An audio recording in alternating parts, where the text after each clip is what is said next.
Hello YouTube! Today I'm going to be bringing you what I believe is another good starter build for UL Outlands, and it is the Animal Tamer, more specifically the Dexxer Animal Tamer. Now, the reason I suggest this build is Dexxers are cheaper to make than mages. They also take less time to make, and there's a lot less hotkeys you have to set up than if you were going to make a mage, because mages have like 60 spells. So a lot less you have to set up before you have to get started.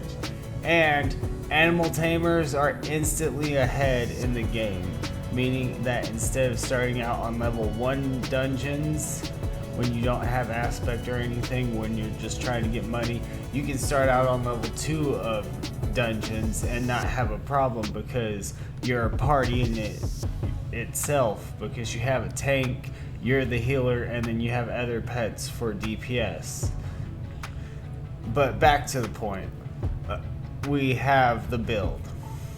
Now, since this is for basic beginners, the first part here is for 700, and that's 100 animal taming, 100 animal lore, 100 tactics, 100 archery, 100 chivalry, 80 veterinary, 80 resist spells, and 40 camping. The 40 camping is mainly for the extra weight. Magic resist is help stay alive in case a PK comes. Vet is healing yourself and your animals. The veterinary.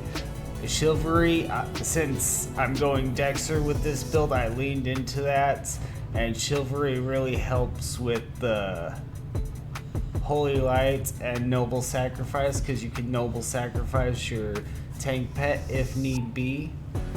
But also, if you don't want to go chivalry, you could substitute that out for hurting. It's a good boost to your pet's damage as well as your pet's resistance. And the reason I chose archery with this specific character is for the codex. I'm trying to complete the codex for the achievement, but I'll eventually have it switched over to wrestling, just because I prefer wrestling, and I'll be leaning in towards some of the specific traits in the bestiary. I'll be going over the bestiary in my next video, so I won't be getting too much into that with this video. This is primarily just the basic build and the macros needed. Now, after I get the skill balls, or as I accumulate them rather, I increased veterinary to 100, and that's just for the guaranteed res of my pets and better bandages on my pets and myself.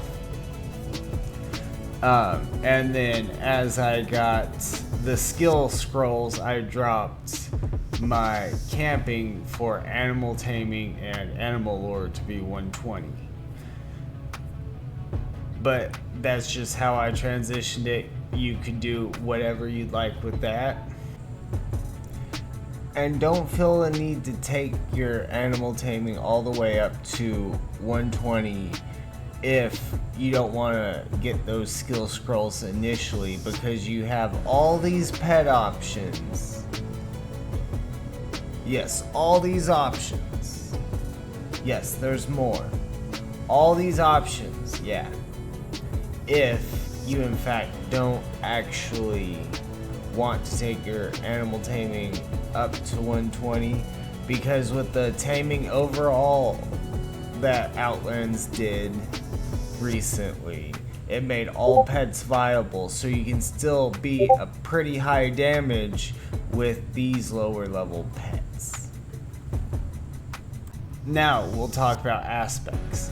If you really want to spring for command aspect, it's great. Command aspect is the best. It is by far the best aspect for animal tamers. However, if you're not that rich or don't want to spend that kind of money at the moment, a cheaper option, and what I have here on this Dexxer, is water aspect.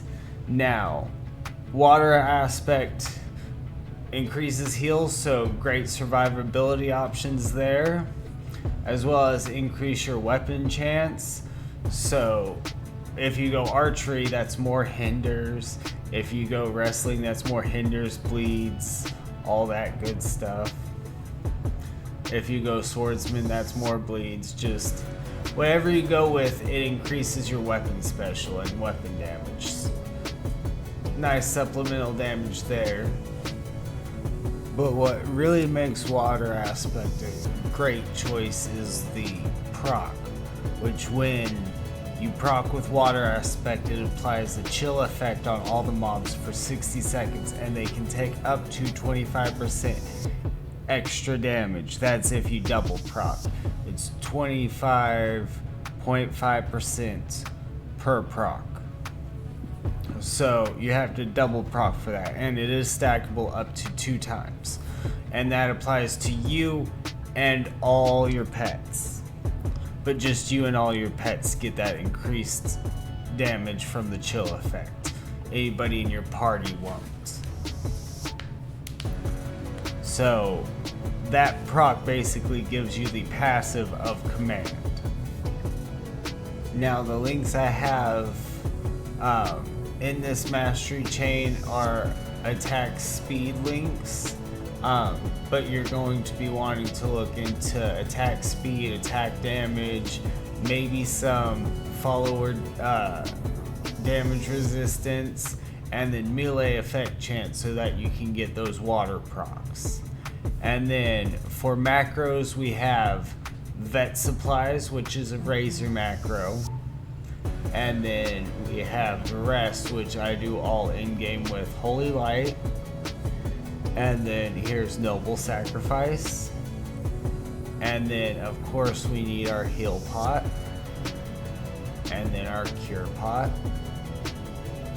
Let's not forget the strength pot. And then of course there is Bandage Yourself. And then this one I have to bandage my tank, and it's bandage last friendly target. And that just bandages the last friendly target, the last beneficial target you had. And I have these little brackets up here to show me in the game so that I know who I'm healing. You also need the macros all follow me, all guard, and all kill. And then you can also have all patrol, but I don't really feel the need for it personally, but some people have it.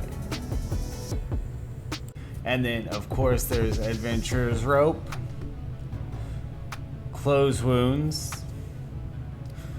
Trap Pouch in case a PK comes, and then of course Animal Lore, and can't forget Animal Taming.